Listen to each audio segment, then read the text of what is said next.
बोलिए गीता मात की। શ્રીમદ ભગવદ્ ગીતા અધ્યયન કેન્દ્ર સાથે પ્રત્યક્ષ અને પરોક્ષ રીતે જોડાયેલા આપ સૌ જિજ્ઞાસુ, ગીતા પ્રેમી અને અધ્યયનશીલ ભાઈ બહેનોને સાનુનય જય શ્રી કૃષ્ણ।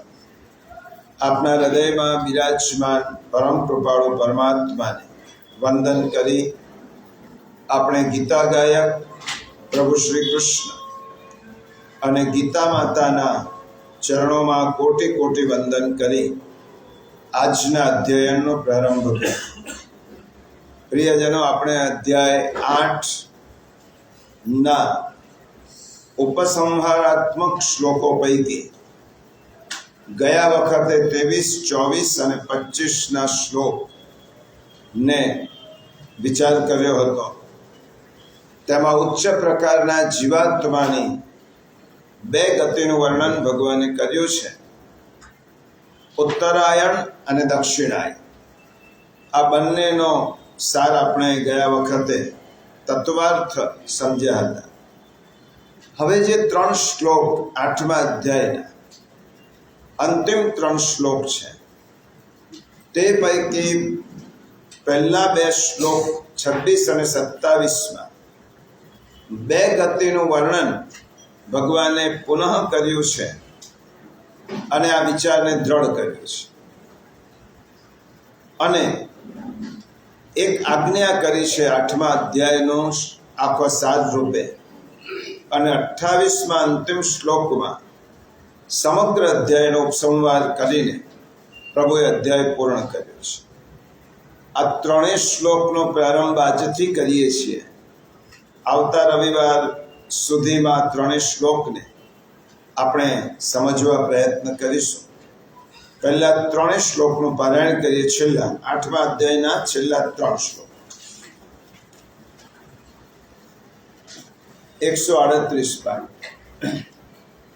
શુક્લ કૃષ્ણે ગતિયે જગતઃ શાશ્વતે મતે એકયા યાત્યના વૃત્તિં અન્યયા વર્તતે પુનઃ નૈતે શ્રુતિ પાર્થ જાનન યોગી મય્યતિ કશ્ચન તસ્માत् સર્વેષુ કાલેષુ યોગયુક્તો ભવાર્જુન વેદેષુ યજ્ઞેષુ તપસ્સુ ચૈવ પુણ્યફલં પ્રદિષ્ટં અત્યેતિ સર્વમિદં વિદિત્વા યોગી પરં સ્થાનમુપૈતિ। જગતના 2 પ્રકારના શુક્લ અને કૃષ્ણ અર્થાત દેવયાન અને પિતૃયાન માર્ગ સનાતન મનાયા છે।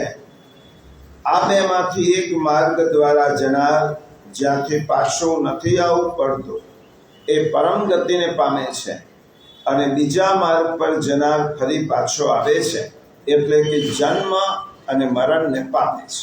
હે પાર્થ, આ પ્રમાણે આ 2 માર્ગોને તત્વથી જાણીને કોઈ પણ યોગી મોહિત નથી થતો। માટે હે અર્જુન, તો સર્વકાળે સમબુદ્ધિ સ્વરૂપ યોગથી યુક્ત થા, અર્થાત નિરંતર મને પ્રાપ્ત કરવા માટે સાધન કરનાર થા। યોગી મનુષ્ય રહસ્યને તત્વથી જાણીને વેદોના વાંચનમાં, યજ્ઞ, તપ તેમજ દાન આદિ કરવામાં જે પુણ્ય ફળ કહ્યું છે એ સર્વને નિશંકપણે ઓળંગી જાય છે અને શાશ્વત પરમ પદને પામે છે। ભગવાન આ શ્લોકમાં અર્જુનને આજ્ઞા કરે છે। ઉપરયુક્ત એટલે કે 2 શ્લોક આગળના શુક્લ અને કૃષ્ણ ગતિ, જેને બીજા શબ્દોમાં દેવયાન અને પિતૃયાન કહે છે, આ બંને પ્રકારની ગતિ જગતમાં શાશ્વત છે. એટલે કે સાધનાનો ક્યારેય વિનાશ થતો નથી. એક શુક્લ અવસ્થામાં જે પ્રયાણ કરે છે એ યોગી પાછા ન આવવાની ગતિ પ્રાપ્ત કરે છે, અને બીજી અવસ્થામાં જ્યાં ક્ષીણ પ્રકાશ અને અંધકાર છે એવી અવસ્થામાં ગયેલો પાછો ફરે છે, ફરી જન્મ લે છે. જ્યાં સુધી પૂર્ણ પ્રકાશ નથી મળતો ત્યાં સુધી એને સાધના ચાલુ રાખવાની છે. પછીના શ્લોકમાં ભગવાને કહ્યું, હે પાર્થ, આ પ્રમાણે આ માર્ગોને તો સમજી લે. આ માર્ગને તો સમજીશ તો મોહિત નહીં થાય, ચલિત નહીં થાય અને માર્ગ ભ્રષ્ટ નહીં થાય. અને આ બંને ગતિ શાશ્વત છે. પછી ભગવાને એક આજ્ઞા કરી, હે અર્જુન, તો દરેક સમયે યોગ યુક્ત બની અને નિરંતર સાધના કર. હવે ગયા 2 શ્લોકોને ઉદ્દેશીને જ આ 2 શ્લોકનું આગળ વર્ણન કર્યું છે.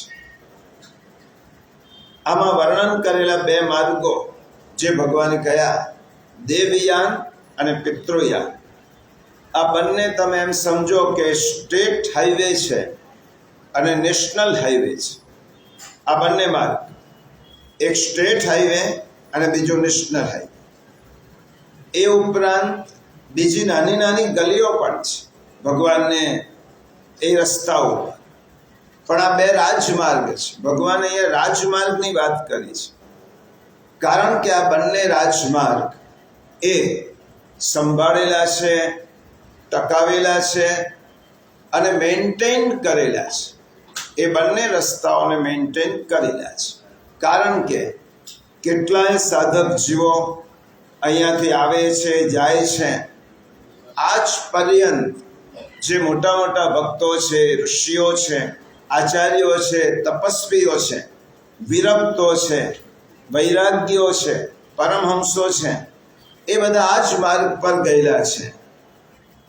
આ 2 માર્ગમાંથી કોઈ પણ માર્ગે જાય તો દુઃખ પામવાનું કારણ નથી, કારણ કે બીજા માર્ગે જવાવાળો પાછો આવે છે, પરંતુ તે આગળ અભ્યાસ વધારવા પાછો આવી અને પાછો તે માર્ગે જાય છે અને ભગવાનને પ્રાપ્ત કરે છે. એટલે દુઃખ પામવાનું કારણ નથી. 2 રસ્તા કયા છે? ઉત્તરાયણ, જે રસ્તા પર જઈને યોગી ભગવત પ્રાપ્તિ કરે છે. બીજો રસ્તો છે દેવયાન, કે જે રસ્તાઓ પર ગયા પછી યોગી ચંદ્રલોકમાં ફરી પોતાના પુણ્યો ભોગવી અને પાછો આવે છે. પરંતુ પાછા આવનાર યોગીએ ચિંતા કરવાની નથી, કારણ કે તેની સાધનામાં થોડીક બાકી રહ્યું છે અને પૂરી કર્યા પછી એ જ માર્ગે જવાનું છે. એક વ્યવહારિક ઉદાહરણ મેં ગયા વખતે આપણે સમજ્યા હતા. 2 ટેલેન્ટેડ વિદ્યાર્થીઓ છે, બંને સ્કોલર છે, બંને યુપીએસસીની આઈએએસની પ્રિલિમ પરીક્ષા આપી દીધી. બંને આઈએએસની મેઇન પરીક્ષા આપવા માટે યોગ્યતા પ્રાપ્ત કરી લીધી. એટલે પ્રિલિમ પરીક્ષા આપી એટલે આઈએએસની મેઇન પરીક્ષા માટે યોગ્ય થયા. બંને પરીક્ષા આપી. એમાંથી એક વિદ્યાર્થી ટોપર બને છે, મેરિટ યાદીમાં આવે છે, અને એક વિદ્યાર્થી જે કેન્ડિડેટ છે એ થોડાક માટે રહી જાય છે. એટલે એને પોસ્ટિંગ નથી મળતો. આગળ ફરી એને પરીક્ષા આપવાની તક મળે છે, આગળ એને પોસ્ટિંગ નથી મળતું. એક મેરિટ યાદીમાં આવી ગયો છે, ટોપ પર પહોંચ્યો છે, એને વાઇવા અને ઓરલ ઇન્ટરવ્યૂ વગેરેમાં જવાનું છે. બીજો મેરિટમાં નથી આવ્યો, એને ફરીથી પરીક્ષા આપવી પડે છે. એ પણ પહેલા જેવો જ સક્ષમ છે, પહેલા સ્ટુડન્ટ જેવો જ સક્ષમ છે. કોઈ કારણસર એ ત્યાં સુધી નથી પહોંચી શક્યો, એટલા માટે તેને ફરી પ્રયત્ન કરવો પડે છે. પ્રથમ પ્રયત્ને આગળ ન ગયો, માટે ફરીથી પરીક્ષા આપવા માટે મહેનત કરી અને આગળ વધવું પડે છે. આમાં જો પહેલો માર્ગ છે એ શુક્લ ગતિ દેવયાન માર્ગ, અને બીજો યાન છે એ કૃષ્ણ ગતિ પિતૃયાન માર્ગ. દેવયાન માર્ગે આગળ ગયેલાને પાછા ફરવાનું રહેતું નથી, અને પિતૃયાન માર્ગે જે જાય છે એને પાછા ફરવું પડે છે. સામાન્ય માણસને અહીંયા વાત નથી, આ વાત છે શુક્લ કૃષ્ણ ગતિ છેક ત્યાં સુધી પહોંચેલાની વાત છે. આપણા જેવા તેમ વિચાર કરે કે મારો દીકરો મને પિંડદાન આપશે, ગતિ કરશે, મારું શ્રાદ્ધ કરશે અને મને ગતિ આપશે. અલબત્ત આ કૃતજ્ઞતા છે, શ્રાદ્ધ કર્મ, કારણ કે એના જ દિવસો ચાલે છે. શ્રાદ્ધ કર્મ કરવું, તર્પણ કરવું, આ પિતૃઓ પ્રત્યે આપણે વ્યક્ત કરેલી કૃતજ્ઞતા છે.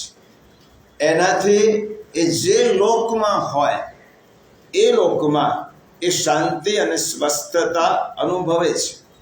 પરંતુ શ્રીમદ ભગવદ્ ગીતા એમ કહે છે, શ્રેષ્ઠ ગતિ માટે તો પોતે જ પ્રયત્ન કરવો પડે, એના માટે બીજો કોઈ પ્રયત્ન ન કરે. હવે આપણે મૃત્યુ પછીની જે ગતિની વાત ગીતામાં ભગવાને કહી છે, હજી પણ એને સરળ રીતે સમજી આપણી ભાષામાં સમજવાનો પ્રયત્ન કરીએ. માનવ જીવન મળ્યો બધાને. એ માનવ જીવન મળ્યા પછી આપણી પાસે 3 વિકલ્પ છે. બધા પાસે 3 વિકલ્પ કયા કયા છે? કાં તો તમે પુણ્ય કર્મ મહત્તમ કરો, પહેલો વિકલ્પ. પુણ્ય કર્મ એટલે શું? પરોપકાર, માનવ સેવા, દીન દુખિયાની સેવા, દાન, યજ્ઞ, શાળાઓ ખોલવી, મંદિર, અનાથાશ્રમ, વૃદ્ધાશ્રમ, વાવ કુવા વગેરે. આ બધા જે સત્કર્મ છે જેનાથી માણસોનું કલ્યાણ થાય, એવા જે કર્મ છે એને પુણ્ય કર્મ કહેવાય. પહેલો વિકલ્પ આ છે. બીજો વિકલ્પ છે તમે પાપ કર્મ મહત્તમ કરો.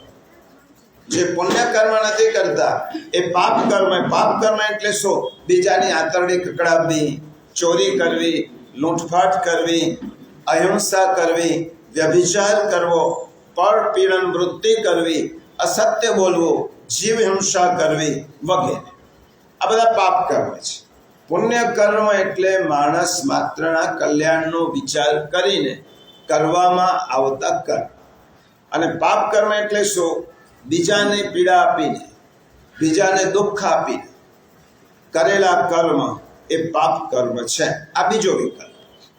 ત્રીજો વિકલ્પ, જીવન વ્યવહાર આપણે સાચવતા તક મળે તો પુણ્ય કર્મ થોડાક કરી લઈએ, અને કોઈક વાર પોતાનો સ્વાર્થ સધાતો હોય ત્યારે પાપ કર્મ ધારીને ન કરીએ, પરંતુ આપણા દ્વારા થઈ પણ જાય. ત્રીજો વિકલ્પ આ છે. તક મળે ત્યારે તીર્થમાં જઈએ અને થોડું ઘણું દાન કરીએ, કોઈકને સહાય કરીએ. તક મળે ત્યારે પુણ્ય કર્મ કરી લઈએ. પરંતુ પાપ કર્મ જે છૂટ્યા નથી. આપણો સ્વાર્થ સાધવા માટે, આપણું કામ કરવા માટે કદાચ કોઈકને પીડા આપવી પડતી હોય તો આપીને પણ આપણું કામ કરી લઈએ. ત્રીજા વિકલ્પમાં શું છે? પાપ કર્મ અને પુણ્ય કર્મનું સંયોજન છે. પહેલા વિકલ્પમાં સંપૂર્ણપણે પુણ્ય કર્મ છે, બીજા વિકલ્પમાં સંપૂર્ણપણે પાપ કર્મ છે, અને ત્રીજામાં મિશ્ર કર્મ છે. હવે જો તમે મહત્તમ પુણ્ય કર્મ કરો, આ જન્મમાં મહત્તમ પુણ્ય કર્મ કર્યા, યજ્ઞ યાગાદિ કર્યા, દાન કર્યું, પરોપકાર કર્યો, માનવ સેવા કરી, દીન દુખિયાની સેવા કરી, રોગીની સેવા કરી, મહત્તમ પુણ્ય કર્મ કરો તો તેના ફળ રૂપે તમને સ્વર્ગ લોકની પ્રાપ્તિ થાય. આ બહુ સ્પષ્ટ ગીતામાં કહ્યું છે. પુણ્ય કર્મનું ફળ સુખ છે, એ તમને સ્વર્ગ લોકની પ્રાપ્તિ થાય. તમે દેવ યોનિને પ્રાપ્ત કર. આ જે પુણ્ય કર્મ કરે છે એ દેવ યોનિને પ્રાપ્ત કરે, કારણ કે પુણ્યનું ફળ સુખ છે. કર્મનો સિદ્ધાંત એવો છે કે તમે પુણ્ય કરો કે પાપ કરો, એના પરિણામે જે પણ કંઈ ફળ મળતું હોય તે ભોગવવું જ પડે. હવે આપણે પુણ્ય કર્મ કર્યા છે, પુણ્યનું ફળ સુખ મળે, એ કર્મના ફળ સુખ રૂપે આપણે ભોગવી શકીએ. દેવલોક, ત્યાં પાપ થવાની શક્યતા નથી દેવલોકમાં, કારણ કે ત્યાં પાપ કરવું પડે એવી સ્થિતિ જ આવતી નથી, કારણ કે સુખ છે, ઉપભોગ છે, ઐશ્વર્ય છે, વૈભવ છે. તમે જે ધારો તે તમને મળે છે અને બધા જ લોકો તમારી જેમ સુખી છે. એટલે ત્યાં તમે દાન પણ નથી કરી શકતા, પરોપકારે નથી કરી શકતા, કારણ કે બધા જ લોકો અબજોપતિ હોય તો તમે કોને આપવા જાઓ? બધા સુખી સ્વસ્થ હોય તો તમે કોની સેવા કરવા જાઓ? એટલા માટે દેવલોકમાં પાપ શક્ય નથી. ત્યાં શું કરવાનું છે? માત્ર પુણ્યનો ઉપભોગ કરવાનો છે, સુખ રૂપે, વૈભવ રૂપે. પહેલા વિકલ્પનો આ જ. બીજા વિકલ્પમાં મહત્તમ પાપ કર્યું હોય, તમે પુણ્ય કર્યું જ ના હોય, મહત્તમ પાપ કર્યું હોય, બીજાને છેતર્યા હોય, પરપીડન કર્યું હોય, તો એના પરિણામે પાપનું ફળ શું છે? દુઃખ. અને દુઃખ માટે નર્ક શબ્દ વાપર્યો. નર્કનો અર્થ થયો પશુઓની, મૂઢ યોની, જેમાં રહીને પાપ કર્મના ફળ એ દુઃખ જ ભોગવવાના છે. પહેલા જો પુણ્ય કર્મ કરનારને દેવીઓની મળે છે, ઉત્તમ યોની માણસ કરતા, કારણ કે તેને સુખ ઉપભોગ ભોગવવાના છે. ત્યાં પાપની શક્યતા નથી, કારણ કે પુણ્યના ફળ ભોગવવાના છે. જેને પાપ કર્યું છે એ પશુ યોનીમાં આવે, મૂળ યોનીમાં આવે, કારણ કે મૂળ યોનીમાં પાપના કર્મ દુઃખ જ ભોગવવાના છે. ત્યાં પુણ્યની શક્યતા નથી. કોઈ કૂતરો છે, કોઈ પશુ યોની છે, મૂળ યોની છે, એ કંઈ યજ્ઞ યાગાદી દાન ઇત્યાદિ નહીં કરી શકે, કારણ કે ત્યાં પુણ્યની શક્યતા નથી. હવે એ લોકો કદાચ, દાખલા તરીકે એક કૂતરો આપણને કરડ્યો, કૂતરાને કઈ પાપ નથી લાગવા, પશુ યોની છે, મૂળ યોની છે. એક મચ્છરે આપણને ડંસ દીધો, કરડ્યો, મચ્છરને કશું પાપ નથી લાગવા, પણ મચ્છરે આપણા શરીર પર બેસીને કરડ્યો અને આપણે તેને મારી નાખ્યો. મચ્છર તો મુક્ત જ છે, બંધાયા આપણે.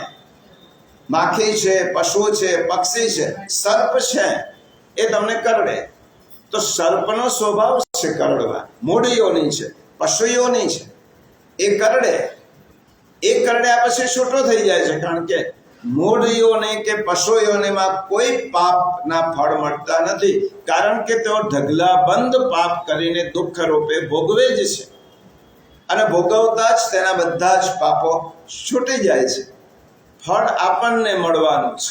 સર્પને માર્યો તો સર્પને મારવાનું જે ફળ છે તે આપણને ભોગવવું પડે, સર્પને નહીં. એટલા માટે બે યોની સમજો. એક પુણ્ય યોની, પુણ્ય કર્મ કરીને દેવ યોની, ત્યાં પાપનો કોઈ અવકાશ નથી. અસુર જે તમે પાપ કરીને મૂઢ યોની, પશુ યોની પામો છો, ત્યાં પુણ્યનો કોઈ અવકાશ નથી. એકમાં પાપનો અવકાશ નથી, એકમાં પુણ્યનો અવકાશ નથી. કારણ પાપ કર્મનું ફળ જ ભોગવવાનું છે, અને પુણ્ય કર્મનું ફળ એમને સ્વર્ગમાં ભોગવવાનું છે, અને પાપ કર્મનું ફળ નરકમાં ભોગવવાનું છે. હવે ત્રીજો વિકલ્પ શું છે? જેને મિશ્ર કર્મ કર્યા, 50%થી, જેમ માનો કે અડધા પાપ અડધા પુણ્ય, અથવા વધારે પુણ્ય થોડા પાપ, અથવા થોડા પુણ્ય અને 40% પાપ કર્યા, આ મિશ્ર યોની કહેવાય. મિશ્ર યોનીમાં ક્યારેક આપણે પાપ કર્યા, ક્યારેક પુણ્ય કર્યા, એટલે આપણા ખાતામાં બંને જ કર્મ જમા થયા. પાપનું ફળ દુઃખ અને પુણ્યનું ફળ સુખ. આ મિશ્ર યોની છે. માણસની યોની મિશ્ર યોની છે, કારણ કે એમાં બંને આપણે કરીને આવ્યા છે. આપણે જ્યારે આ જન્મમાં આવ્યા, માણસ જન્મમાં, તો આગલા જન્મના કર્મનું ભાથું લઈને આવ્યા છે. એ કર્મનું ભાથું કયો? પુણ્ય કર્મ અને પાપ કર્મ. હવે પાપ અને પુણ્ય કર્મના ફળ સુખ દુઃખ બંને ભોગવવા માટે આપણને મનુષ્ય જન્મ મળે. પેલા લોકોને માત્ર સુખ ભોગવવાના છે, પેલા મૂળ યોનિને માત્ર દુઃખ ભોગવવાના છે. પણ મિશ્ર યોની એટલે માણસ યોની એવી છે કે જેમાં ભોગ પણ ભોગવવાના છે અને કર્મ પણ કરવાના છે. જો આ માણસ યોનિની આ વિશેષતા છે. તમે ગત જન્મમાં જે પુણ્ય કર્યા હોય તે સુખ રૂપે અહીંયા ભોગવો, ગત જન્મમાં જે પાપ કર્યા હોય તે દુઃખ રૂપે ભોગવો. પરંતુ આગલા જન્મનું ભાથું તમે આ જન્મમાં બાંધી શકો છો. આ જ માણસને ભગવાને કર્મ સ્વાતંત્ર્ય અને ઈચ્છા સ્વાતંત્ર્ય, માણસ યોનિની શા માટે વેદોએ પુરાણોએ પ્રશંસા કરી છે? આમાં ઈચ્છા સ્વાતંત્ર્ય છે, વિલ પાવર છે અને કર્મ સ્વાતંત્ર્ય છે. આપણે જેવું ઈચ્છીએ તેવું કર્મ કરી શકીએ, કોઈ પણ ઈચ્છીએ તેવું પુણ્ય કરી શકીએ. એટલા માટે માણસની યોની, આપણી યોની ભોગ યોની પણ છે અને કર્મ યોની પણ છે.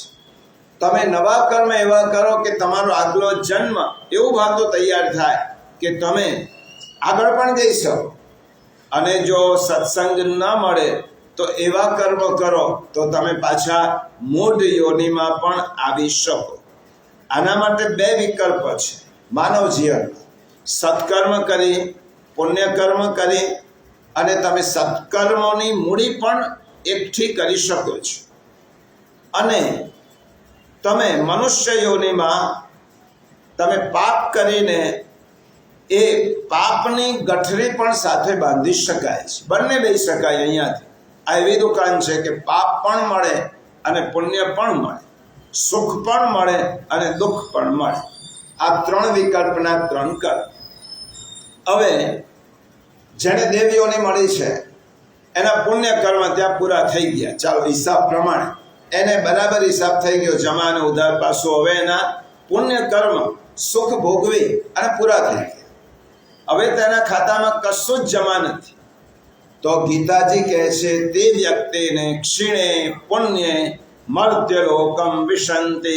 9મા અધ્યાયમાં આવવાનું છે ત્યારે વિગતે જોઈશું. ક્ષીણે પુણ્ય મર્ત્ય લોકમ વિશંતિ. પુણ્ય ખલાસ થયા એટલે તેને પાછું પૃથ્વી લોક પર આવવાનું છે. કારણ કે હવે તેની પાસે પુણ્ય પૂરા થયા, એની પાસે પાપનું ભાથું નથી. હવે તેને માનવ યોનિમાં આવવાનું છે. દેવ યોનિમાંથી પાછો એને હવે દેવ યોનિમાં રહેલો છે એટલે એની વૃત્તિ કેવી હોય? સાત્વિક હોય. કારણ કે ત્યાં કોઈ પણ ગુસ્સો કરવો પડ્યો નથી, દેવ યોનિમાં કોઈ પાપ કરવું પડ્યું નથી. એટલા માટે એની વૃત્તિ દેવ યોનિમાંથી માનવ યોનિમાં આવનારની વૃત્તિ સાત્વિક હોય. કારણ કે એવા લોકમાંથી આવે છે. લોક એટલે વાતાવરણ, આટલું સમજો. લોક એટલે વસાહત નહીં, એ વાતાવરણ, એ એવા દૈવી વાતાવરણમાંથી આવ્યો છે કે એની વૃત્તિ સાત્વિક છે. હવે એના મનમાં કોઈક એવી વ્યક્તિ હોય કે મનમાં એવું લાગ્યા કરે કે હું છેક દેવ યોનિ સુધી પહોંચ્યો, મેં થોડા કર્મ, નિષ્કામ કર્મ કર્યા, અનન્ય ભક્તિ કરી હોય તો ભગવાન સુધી પહોંચી શકે. પરંતુ ત્યાં સુધી નથી પહોંચી શક્યો, મને પાછું મનુષ્ય લોકમાં આવવું પડે છે. એટલા માટે એવો વિચાર કરે, હવે મનુષ્ય લોકમાં આવીને મારે પુણ્યના કર્મ ફળ સુખ પણ ભોગવવા નથી. મારે તો નિષ્કામ ભક્તિ, અનન્ય ભક્તિ, મારે જે જીવન જીવવું છે તે એવી રીતે જીવવું છે કે કશા જ કર્મ નથી, પુણ્ય પણ નથી જો કરવા અને પાપે નથી. મારે તો રહીને સાત્વિક ભાવે પ્રભુની પાસે પહોંચવાનું છે. ત્યારે એવા વ્યક્તિ જો એ કર્મ કરવાની વૃત્તિ ધરાવે છે, આવે ત્યારે એને ભગવાને શું કહ્યું? શુચિનામ શ્રીમતામ ગેહે યોગ ભ્રષ્ટો વિજાયતે. આવો જે યોગ ભ્રષ્ટ જીવ છે એને કેવા કુટુંબમાં જન્મ મળે છે? પવિત્ર અને શ્રીમંત એવા પરિવારમાં જન્મ મળે છે. અથવા યોગી નામ એવમ, યોગી કુળમાં, આચાર્ય કુળમાં, પવિત્ર બ્રાહ્મણના કુળમાં એને જન્મ મળે છે. જેથી કરીને એ એ પુણ્ય કે પાપ નહીં, પણ ભગવાનની પાસે જવાનો એ પ્રયત્ન કરી શકે. જ્યારે ભગવાને ઉત્તરાયણની અવસ્થા કહી છે, પ્રભુ પાસે પ્રભુને પ્રાપ્ત કરવાનો પ્રયત્ન આ જીવ કરી શકે. ક્યાંથી?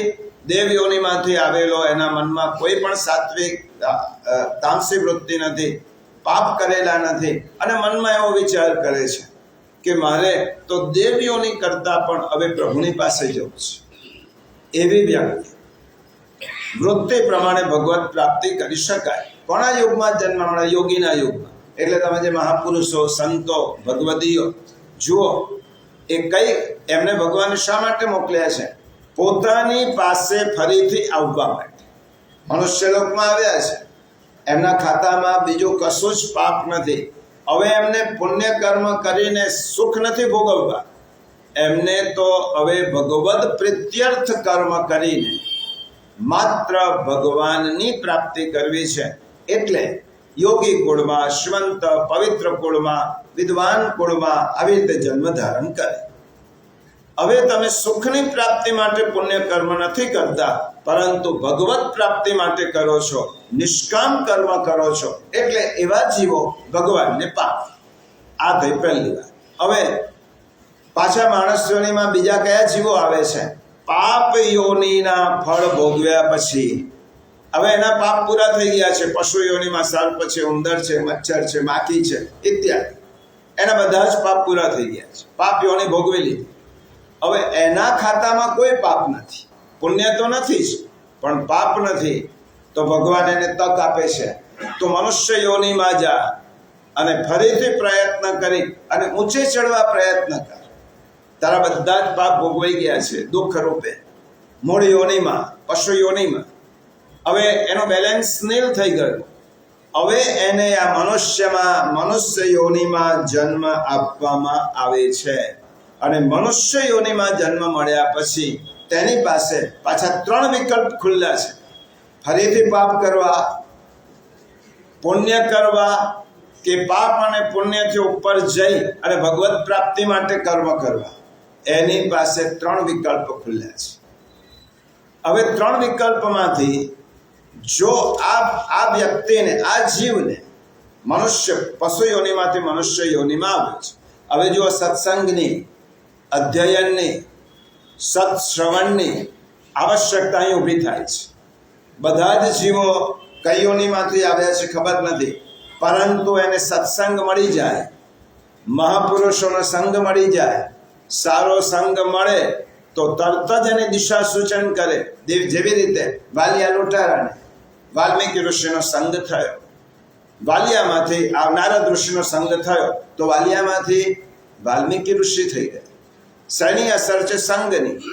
પાપ યોનીમાંથી કોઈ મનુષ્ય યોનીમાં આવ્યો હોય અને ભગવદ કૃપાથી હવે મનુષ્ય યોનીમાં આવે છે, ત્યારે તેની પાસે વિવેક જોઈએ. કયું આચરવું? મારે પાપ કરવા કે પુણ્ય કરવા? એની પાસે વિવેક નથી. તો વિવેક કોણ આપે? તુલસીદાસજી કહે છે, બિનો સત્સંગ વિવેક ન હોય. સત્સંગ વગર વિવેક આવતો નથી. સત્સંગની શા માટે જરૂર છે? તમારા મનમાં વિકલ્પો હોય છે, આ કરવું, આ કરવું, સારું શું અને ખોટું શું એ આપણને ખબર નથી. સત્સંગ આપણને એમ સમજાવે છે આ સારું છે અને આ ખોટું છે. શ્રવણ, સત્શ્રવણ એ સમજાવે છે આ સારું છે અને આ ખોટું છે. હવે પાછું તુલસીદાસે બીજું કહી, રામ કૃપા બિન સુલભ ન સોય. અને સત્સંગની પ્રાપ્તિ પણ ભગવાનની કૃપા થાય. તમે મનમાં એવી ઈચ્છા રાખ્યો હોય, પ્રભુ હવે મને આ જન્મ મરણના ફેરામાંથી છૂટી અને તારી પાસે આપવું છે. તમે જેટલી આતુરતા અંદર વ્યક્ત કરો, જેટલી તીવ્રતા હોય, તેટલા પ્રભુ તમને સહાય થાય. અને એ સહાય કરીને તમને એવી રીતે સત્સંગ મોકલી આપે. સત્સંગ શોધવા ન જવું પડે. આપણને ભગવાનની કૃપા થાય તો સત્સંગ ઓટોમેટિક આવી જાય. મનની તીવ્રતા, આપણે શું કરવાનું છે? મનમાં તીવ્રતા ઊભી કરવાની છે, ભક્તિની, ભગવાનની, સારા કર્મની. તો એટલા માટે સત્સંગ, સદવાચન, મહાપુરુષોનો સંગ, સદગ્રંથોનું અધ્યયન, આ બધી વસ્તુ આપણા જીવનમાં શું કરે છે? આપણે મૂઢ યોનિમાં ફરી નથી લઈ જતી. જો સીધું જ પરિણામ, આ બધાની સીધી અસર થાય છે. હવે પશુ યોનિમાં, મૂળ યોનિમાં નહીં. તમે થોડોક પણ સત્સંગ કર્યો હશે તો ભગવાન તમને એ સત્સંગ વધારવા માટે આવતા જન્મમાં એટલી અનુકૂળતા કરી આપશે. અને અનુકૂળતા કઈ યોનિમાં થાય? માણસ યોનિમાં. અને એ માણસ યોનિમાં પ્રભા અનુકૂળતા કરી આપશે. સત્સંગનો એટલો પ્રભાવ છે કે એ દેવ યોનિમાંથી, એ મનુષ્યમાંથી પશુમાંથી મનુષ્ય, મનુષ્યમાંથી દેવ અને દેવમાંથી પ્રભુ તરફ જાય છે. આ સત્સંગનો પ્રભાવ છે. એક પૌરાણિક વાર્તા કહું, એ સંગ પ્રતિકાત્મક છે. એક વાર નારદ ઋષિએ ભગવાનને એવું પૂછ્યું, પ્રભુ સત્સંગનું ફળ શું? આનું ફળ શું કે સત્સંગનું ફળ સમજાવો. ભગવાને કહ્યું, સત્સંગનું ફળ તારે જાણવું હોય તો એક ગટરમાં કીડો છે એને જઈને પૂછ. એ આવ્યા, ગટરમાં કીડાને જોયો, પૂછ્યું સત્સંગનું ફળ શું? એટલે પેલો કીડો મરી ગયો. પાછા ભગવાન પાસે આવ્યા, ભગવાન કીડો તો મરી ગયો, મને જવાબ આપો. ભગવાને કહ્યું, હવે તું ગૌશાળામાં જાય, એક ગાય ને વાછરડું વિયાવવાનું છે, એને પૂછી જોજે. નારદ ઋષિ આવ્યા ગાય પાસે, વાછરડું વિયાવ્યું, પૂછ્યું સત્સંગનું ફળ કહો. એટલે વાછરડું મરી ગયું. હવે પાછા નારદ ઋષિ ભગવાન પાસે આવ્યા, ભગવાન આ પણ મરી ગયું વાછરડું. તો હવે એક કામ કર, એક મહેલમાં એક રાણીને રાજકુમાર જન્મવાનું છે. તું મહેલમાં જા, રાણીને રાજકુમાર જન્મે કે આટલું પૂછજે, સત્સંગનું ફળ શું? નારદ ઋષિ કહેવા લાગ્યા, ભગવાન કીડો મરી ગયો તો કોઈ પૂછવા વાળું નહોતું, વાછરડો મરી ગયો તો કોઈ મને સજા આપવા વાળું નહોતું. હવે હું રાજ દરબારમાં જાઉં ને પેલાને જન્મેલા રાજકુમારને પૂછું સત્સંગનું ફળ શું, અને મરી જાય તો રાજા મને સીધો જ જેલમાં નાખે. હવે ભગવાન કસોટી ના કરશો, તું જાત ખરો. નારદ ઋષિ આવ્યા, જન્મેલા રાજકુમારને પૂછ્યું સત્સંગનું ફળ શું? રાજકુમારે કહ્યું, ઋષિવર, કીડાનો મેં જ્યારે જન્મ લીધો અને જન્મતા તમારા દર્શન થયા તો હું ગાય બન્યો. ગાયના ગોવંશમાં વાછરડું થાય, વાછરડા તરીકે તમારો મને યત્કિંચિત થોડો સત્સંગ થયો અને હું મરી ગયો તો આ રાજકુમાર થયો. આનાથી વધારે સત્સંગનું ફળ બીજું શું હોય? કીડામાંથી ગોવંશ, ગોવંશમાંથી રાજવંશ. સત્સંગનું આ ફળ છે કે એ જો ધારે મહાપુરુષ આ દિશા અને દશા બંને બદલી શકે. મહાપુરુષો આપણી દિશા પણ બદલે. પશુ યોનિમાં જતા આપણને અટકાવે ને મનુષ્ય યોનિમાં લાવે. મનુષ્ય યોનિમાંથી આપણને રહેતા દેવ યોનિમાં લઈ જાય, અને દેવ યોનિમાંથી પણ જો મહાપુરુષો કૃપા કરે તો હાથ પકડીને આપણને ભગવત ધામ સુધી પહોંચાડે. એટલા માટે મનુષ્ય યોનિ પ્રાપ્ત કર્યા પછી આપણી પાસે 3 નહીં 4 વિકલ્પ છે. પાપ કરો, દુઃખ ભોગવો, પુણ્ય કરો, સુખ ભોગવો, મિશ્ર કર્મ કરો, મનુષ્ય થાવ, પણ અવ્યભિચારીની ભક્તિ કરો, નિષ્કામ કર્મ કરો, સાક્ષી ભાવે કર્મ કરો તો તમે ભગવત ધામને પણ પામી શકો. માટે મનુષ્ય જન્મને દુર્લભ ગણ્યો છે. દેવ યોનિમાં આ શક્ય નથી, એમાં ઉપર જવાનું તો શક્ય જ નથી, પાછું મનુષ્ય થવાનું છે. પશુ યોનિમાં મનુષ્ય થવાનું છે, પરંતુ મનુષ્ય એક યોનિ એવી છે, માણસ ધારે તે યોનિને પ્રાપ્ત કરી શકે છે. ઇવન ભગવાનને પણ આ મનુષ્ય યોનિમાં. એટલા માટે આ શ્લોકમાં તો ભગવાને 2 ગતિ મુખ્ય કહી છે. આ 2 શ્લોકોનો પ્રિયજનો સાર એટલો જ છે, આપણે મૃત્યુ પહેલા જ આ જ દેહમાં, આ જ દેહથી આત્મજ્ઞાન પ્રાપ્ત કરવાની સાધના ચાલુ રાખવી. નિરંતર સાવધાની વગર આ શક્ય નથી. ભલે આપણે પુણ્ય ન કરી શકીએ, પરંતુ પુણ્યથી ઉપર એક ભગવદ ધામ છે, એને પ્રાપ્ત કરી શકીએ. પુણ્યને ઓળંગીને આપણે તો અકર્માવસ્થા સિદ્ધ કરવી છે. પ્રભુ હું કર્મ કરીશ, શ્રેષ્ઠ કર્મ કરીશ, મારે ફળ નથી જોઈતું. હું પરોપકાર કરીશ, માનવ સેવા કરીશ, ફળ કશો જ નથી જોઈતો. ફળ મારે તો પ્રભુ પ્રીત્યર્થે એટલે બ્રાહ્મણો સંકલ્પમાં મુકાવે, કૃષ્ણ પ્રીત્યર્થે ભગવદ પ્રીત્યર્થે અહમ કર્મ કરિષ્યામિ, હું કેમ કર્મ કરું છું? ભગવાનની પ્રીતિ માટે, પ્રભુની પ્રીતિ માટે. મને પુણ્ય નથી જોઈતા, એટલા માટે મનુષ્યના હાથમાં ભલે જન્મ નથી, પરંતુ મૃત્યુ તો મનુષ્યના હાથમાં છે. આપણે જન્મ્યા તો આપણા કર્મને આધીન જન્મ્યા છે, પરંતુ આ યોનિમાં એક બહુ મોટી સગવડતા ભગવાને કરી આપી છે. મૃત્યુ આપણા હાથમાં છે. કેવું મૃત્યુ પામવું, મૃત્યુને મંગલ બનાવવો એ આપણા હાથમાં છે, કે અમંગલ બનાવવો તે પણ આપણા હાથમાં છે. માટે નવા કર્મો કેવા કરવા એ આપણા હાથની વાત છે. આપણે છઠની સાતમ નથી કરી શકતા, પરંતુ મૃત્યુનો પ્રકાર આપણે નક્કી કરી શકીએ છીએ. મૃત્યુનો પ્રકાર આપણા હાથમાં છે, કેવું મૃત્યુ પામવું છે. અને પરીક્ષિત ભાગવતમાં સુખદેવજીને આ પૂછે છે, મૃત્યુને મંગલમય બનાવવા માટે શું કરવું જોઈએ? જો મૃત્યુ આપણા હાથમાં ન હોય તો પરીક્ષિત એમ ના પૂછતા, અને સુખદેવજી એમ જ જવાબ આપતા, તારા હાથમાં કશું જ નથી, જેમ મરવાનું છે એમ જ મરવાનું છે. પરીક્ષિતે પૂછ્યું કે મૃત્યુને મંગલમય બનાવવા માટે શું કરવા? એનો અર્થ શું થયો? જીવન એ મૃત્યુનો પૂર્વ પ્રયોગ છે. જીવન એ મૃત્યુને સુધારવાની પ્રયોગશાળા છે. આ જીવન એ મૃત્યુને મંગલમય બનાવવા માટેની તાલીમ શાળા છે, વર્કશોપ છે. અને તેનામાં શું જોઈએ? સત્સંગ, સદગ્રંથોનું અધ્યયન, સદગ્રંથોનું શ્રવણ, ચિંતન, મનન. આ બધું શું થાય? આ બધું આપણને ઉપયોગી છે. એટલા માટે મહારાષ્ટ્રના સંત તુકારામે કહ્યું, અંતિમ ઘડી સુધરે તેવું જીવન જીવવું, એનું નામ જીવનની સાર્થકતા. અંતિમ ઘડી સુધરે એવું જીવન જીવવું, એને જ જીવનની સાર્થકતા કહેવાય.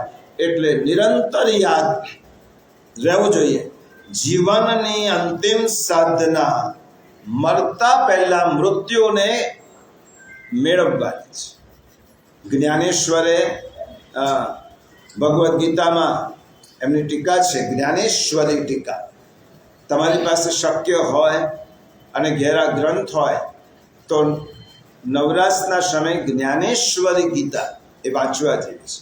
આ વાંચ્યા પછી તો વિનોબાજી નાચવા લાગ્યા. જ્ઞાનેશ્વરી ગીતા વાંચ્યા પછી વિનોબાને એમ થયું કે આજે મને ગીતાનું તત્વ ખબર પડે. આવી સુંદર ટીકા સંત જ્ઞાનેશ્વરે શ્રીમદ ભગવદ્ ગીતામાં લખી છે, આપણી જ ભાષા. એટલા માટે નિરંતર જીવનની અંતિમ સાધના મળતા પહેલા મરી જવાનું છે. જ્ઞાનેશ્વર ભગવાને કહ્યું, જીવતા જ મરી જવાનું. એનો અર્થ શું થયો?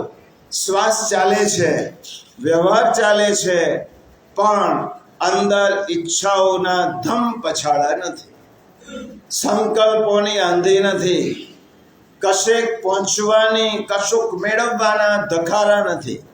ભગવાન મારે કંઈ જ મેળવવું નથી, સંકલ્પ નહીં, ઈચ્છા નહીં, કોઈને પાછળ પાડીને આગળ વધવાની સ્પર્ધા નથી, આગળ વધી જવાની તમન્ના નથી, મોટાઈ મેળવવાની ઈચ્છા નથી, અને જ્યારે કોઈ આવેગ નથી અંદર, કે કોઈ ઉદ્રેક નથી.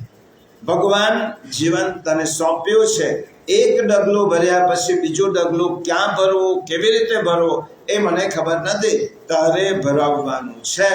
મારી પાસે માત્ર સાક્ષી ભાવ છે. હું બધા જ વ્યવહાર કર્મ કરીશ સાક્ષી ભાવથી.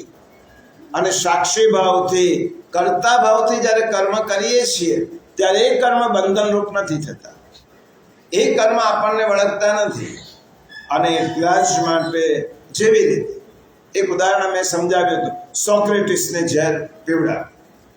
સોક્રેટિસને ઝેરનો કટોરો હાથમાં લઈને ઝેરનો ઘૂંટડો સોક્રેટિસ પીતા ગયા. જો કેટલી ઉચ્ચ અવસ્થા. ઝેર જેને આપ્યો છે સોફિસ્ટો માટે, મનમાં દ્વેષ નથી.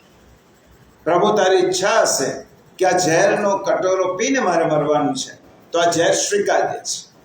સોક્રેટિસ ઝેર પીતા ગયા. ઝેર આપનાર માટે મનમાં કોઈ કુભાવ નથી, એના માટે કોઈ દ્વેષ નથી.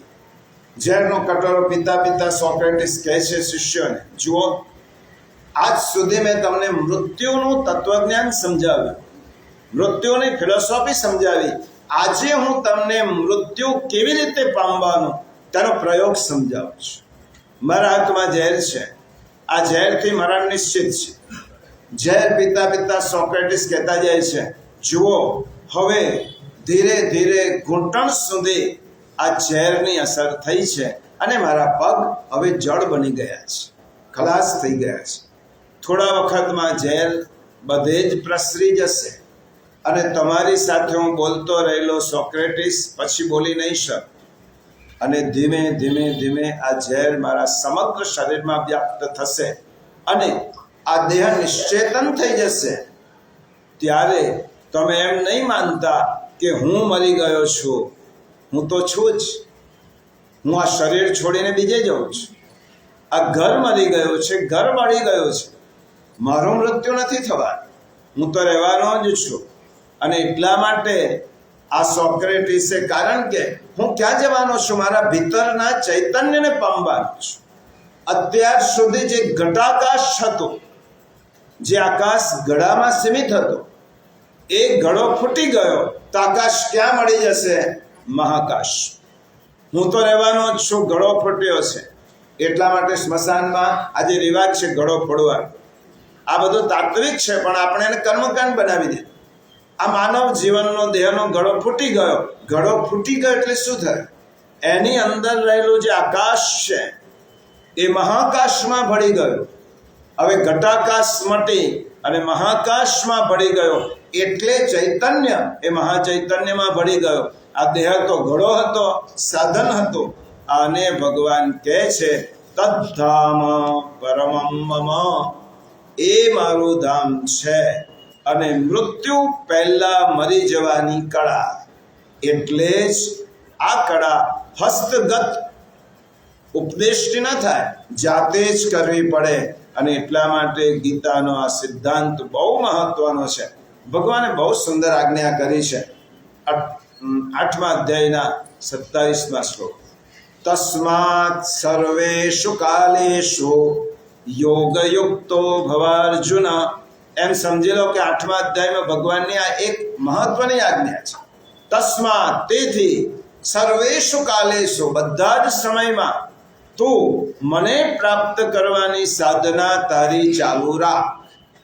તારી સાધના ચાલુ રહેશે તો હું તને મદદ કરવા માટે આવીશ. પણ સાધના છોડે નથી, અધ્યયન છોડે નથી, સત્સંગ છોડે નથી, ચિંતન મનન છોડે નથી. તો જેટલું એનું આલંબન લઈશ તો તારે ડરવાની જરૂર નથી.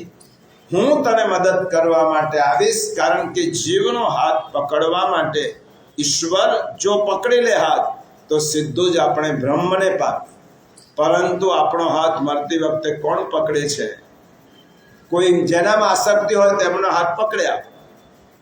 જળ ભરતને હરણમાં આસક્તિ હતી, ભરત ઋષિ, તો ભરતનો હાથ હરણે પકડ્યો તો હરણ યોનિમાં ગયો. આપણા બધાની આસક્તિ એવી એવી જગ્યાએ છે, કોઈ મનુષ્યમાં, કોઈ ઘરમાં, કોઈ આમાં, કોઈ તેમાં, જળ વસ્તુમાં, વ્યક્તિઓમાં, પદાર્થોમાં. આપણી આસક્તિ ચારે બાજુ છે. અને મૃત્યુ સમય જેની આસક્તિ જે વસ્તુમાં પ્રબળ હશે એનો હાથ પકડીને લઈ જશે. તો ભગવાનની આસક્તિ હશે તો ભગવાન હાથ પકડીને લઈ જશે.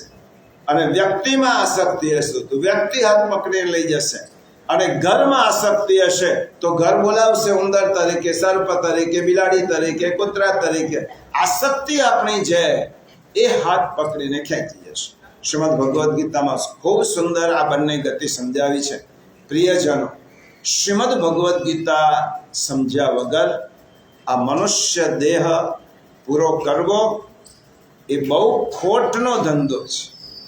આવો દેહ ફરીથી નહીં મળે. કારણ કે આ વસ્તુ ભગવાને સમજાવી છે અને ભગવાન ખૂબ સુંદર આજ્ઞા કરે છે. આપણે હજી પણ આ શ્લોકને, આ છેલ્લા ઉપસંહારાત્મક શ્લોકને આવતા રવિવારે